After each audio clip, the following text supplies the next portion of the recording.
vais aussi régulièrement dans des rencontres. Et je suis très souvent plutôt dans l'ombre que dans la lumière. Voilà.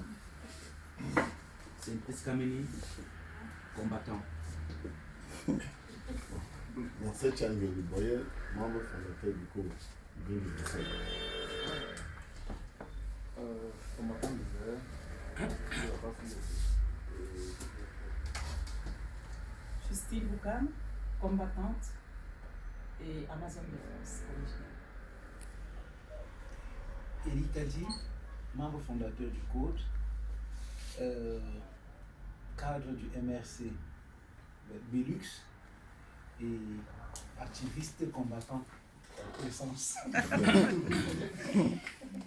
Moi, c'est Raoul Chaboki. Je suis de la Belgique et moi je lutte beaucoup plus pour la justice dans notre pays.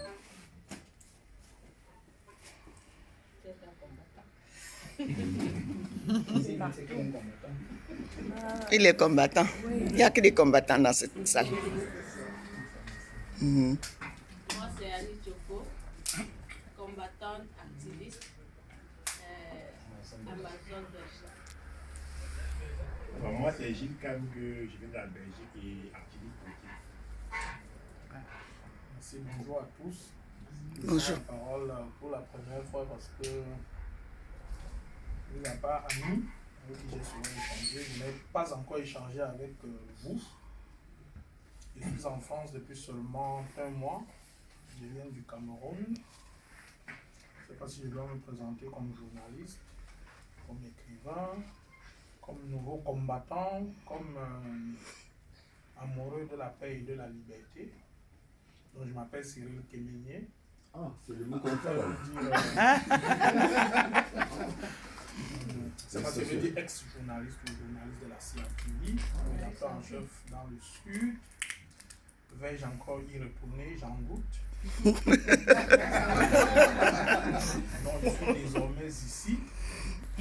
J'ai choisi de sortir de ma zone de confort pour joindre ma voix à ce combat de longue haleine dont j'ai désormais fait ma raison de vivre.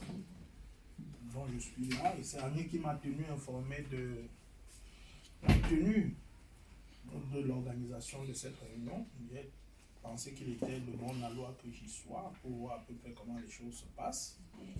Mais vous pouvez être sûr que si désormais il y a une personne sur qui on peut compter, ce serait bien moi. Parce que je suis désormais là. Je suis désormais là, toutes armes dehors. Pas les armes de Paul Biya, bien entendu. Pas les armes intellectuelles avec ce que cela comporte. Je prends la parole, je suis relativement long parce que je ne suis pas sûr de la reprendre. Et je préfère simplement que vous me considériez désormais comme quelqu'un qui a été de très loin un combattant très proche et qui aujourd'hui a choisi non plus de combattre de loin, mais d'être là, parce que le meilleur combat se fait avec ses frères, ses amis, et ceux qui ont la même vision que nous-mêmes. Donc c'est ma première réunion avec cette grande famille, dont je suis convaincu qu'elle se bat pour une cause juste, parce que chacun d'entre nous aurait pu rester dans sa zone de confort, aucun d'entre nous ici n'a faim. Moi j'abandonne, comme qui dirait, au Cameroun, on a quand même gagné 700 000 pendant je ne sais pas combien de temps. On aurait bien pu dire que Paul Biya est le plus beau, qu'il est le plus grand, qu'il est le plus intelligent. Mais à l'évidence, quand on pense plus aux autres qu'à soi-même, on fait le sacrifice que j'ai fait. Donc je suis désormais là, je ne suis pas arrivé ici les bras ballants. Je vais découvrir avec vous, dans le même temps, l'œuvre que j'ai écrite sur le professeur Maurice Kamto. Et c'est une œuvre qui constitue les choses vues en tant que journaliste, les choses entendues dans les plus grands secrets du pouvoir, et n'importe quel mot de ces livres est à sa place. Ça va me coûter ce que ça va me coûter. Donc vous aurez l'honneur de découvrir en premier Maurice Kamto, un destin présidentiel. Et là-bas, vous allez tout découvrir de ce qui s'est passé pendant l'élection présidentielle. Parce que j'ai voté dans un bureau à Ebolova. Je connais au moins 20 magistrats qui ont voté pour le MSC comme moi. Je connais au moins 50 personnes qui ont voté pour le MSC comme moi. Mais quand je suis revenu le soir pendant le dépouillement comme journaliste dans mon bureau de vote, il n'y avait pas une seule voix du MSC. Me suis-je trompé moi-même? Et c'est à partir de cet instant que j'ai décidé d'entrer dans la lutte. Ça n'est pas juste. Et je vais jamais...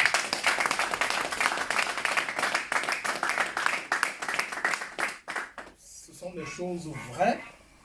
J'ai couvert un meeting du MSC qui avait été interdit à Ibolova sur une place publique parce que le meeting devait faire le plein. On s'est retrouvé à l'hôtel Le Ranch. En tant que journaliste, j'ai couvert cet événement. Et ce n'est qu'un mois plus tard que la CRTV, ma boîte, l'a diffusé.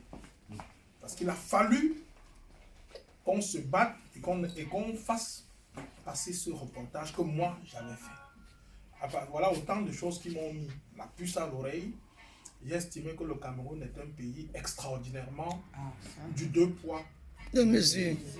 On couvre le meeting d'un président comme Maurice Kamto. Il faut encore négocier, se déshabiller à la limite pour faire passer le reportage. Moi, j'estime que ce n'est pas juste. Voilà, en 1-2 minutes, autant de raisons pour lesquelles j'ai pensé qu'il faut que les choses changent. Et il n'appartient qu'à nous de faire changer ces choses. Désormais, on est ensemble et même au prix de ma vie, je me battrai pour que le Cameroun change. Merci.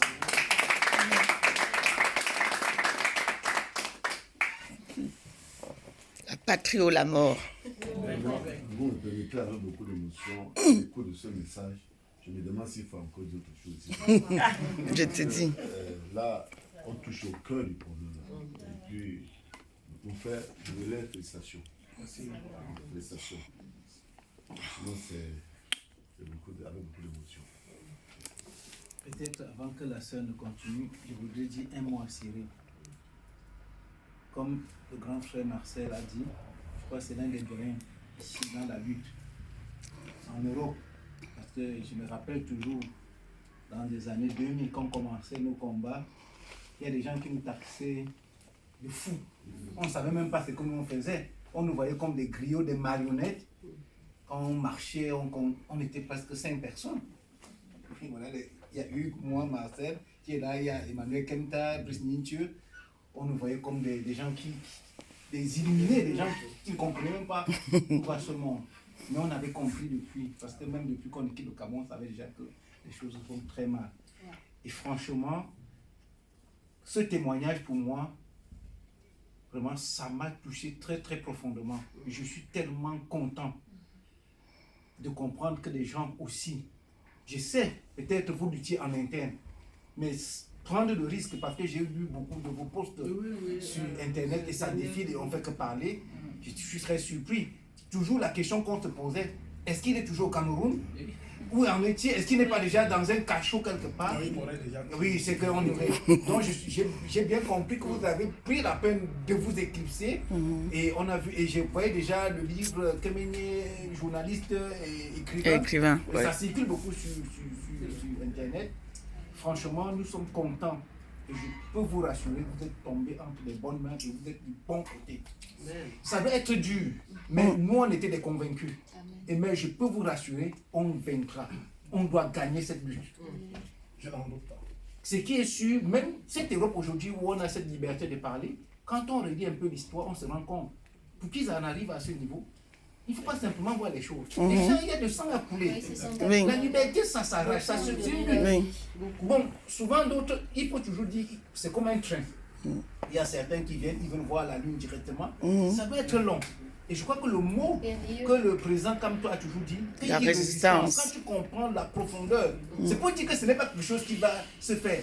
Quand on dit résister, ça veut dire que c'est quelque chose qui va aller très long. Et voilà, quand je comprends un compatriote, un frère, Cyril qui dit, il est prêt jusqu'au prix de sa vie pour que les choses changent, je ne crois pas qu'il lutte pour lui. Aujourd'hui, tout ce que nous menons, je ne crois pas, nous on a déjà raté le train. Nous on a perdu.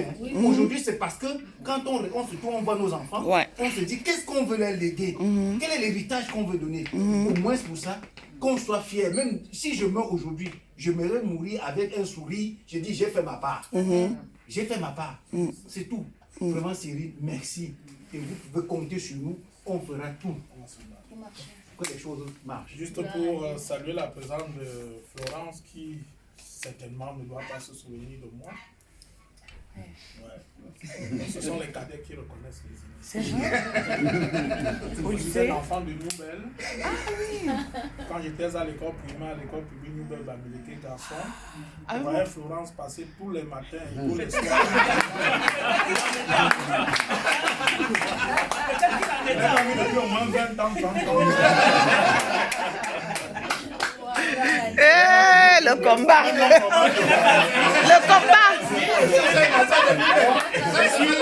Je suis en face de Saucé. C'est pas non. La maison juste en face de Saucé, c'est là-bas. Oui, c'est vrai, c'est les cadets. Quel Saucé chez les Sidonie là? Sidonie? Non, Saucé, les bêtes. Bêtes, voilà.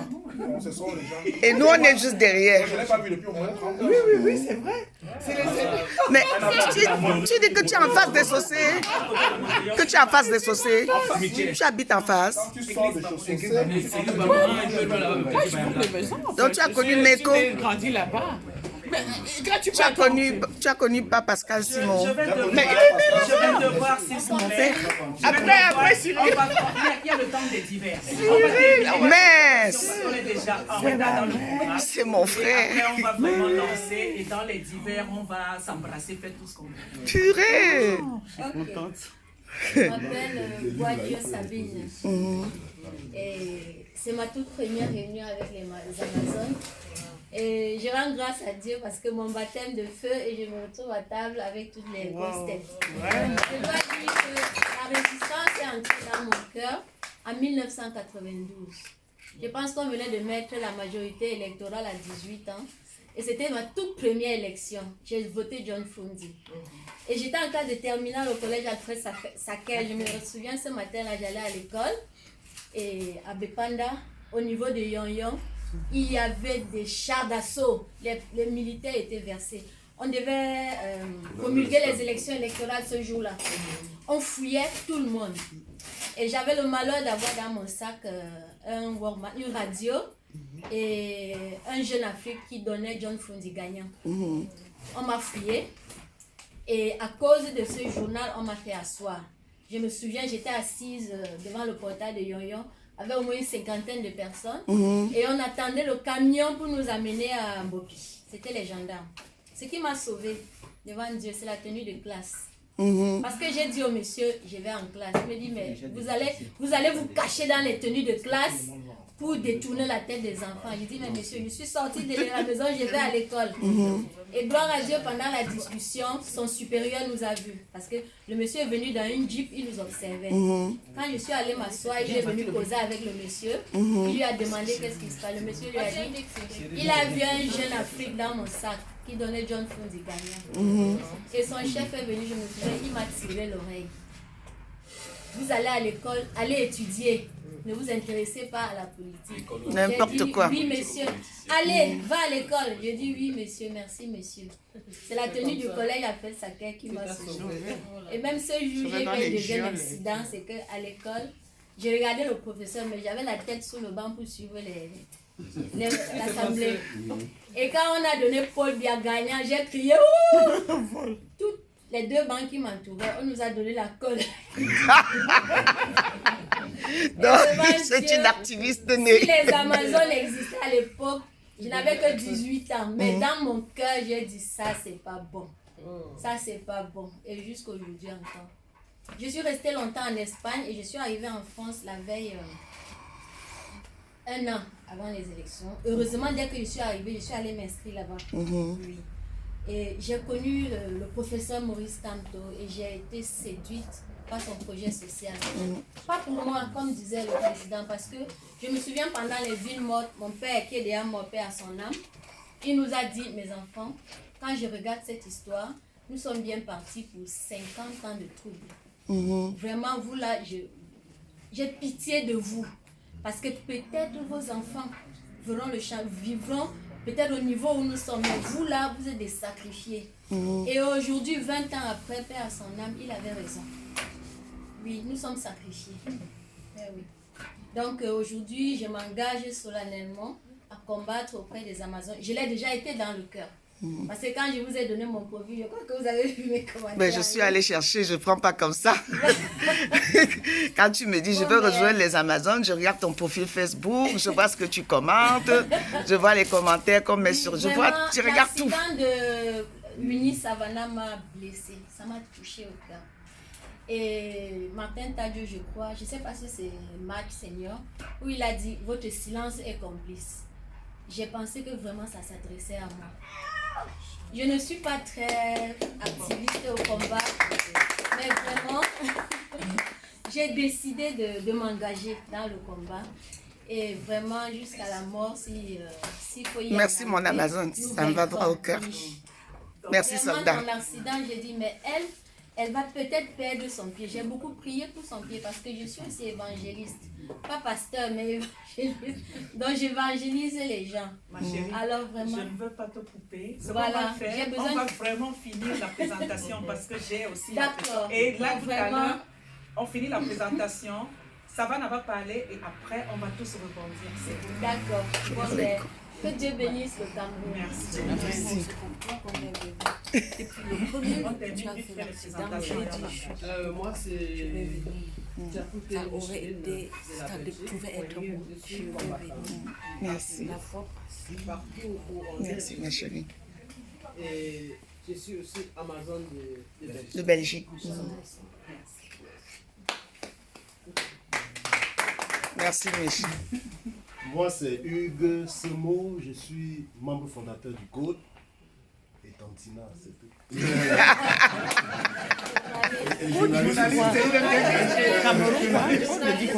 Le Code, c'est un mouvement. Monsieur le photographe, je suis Patrice Fabulos.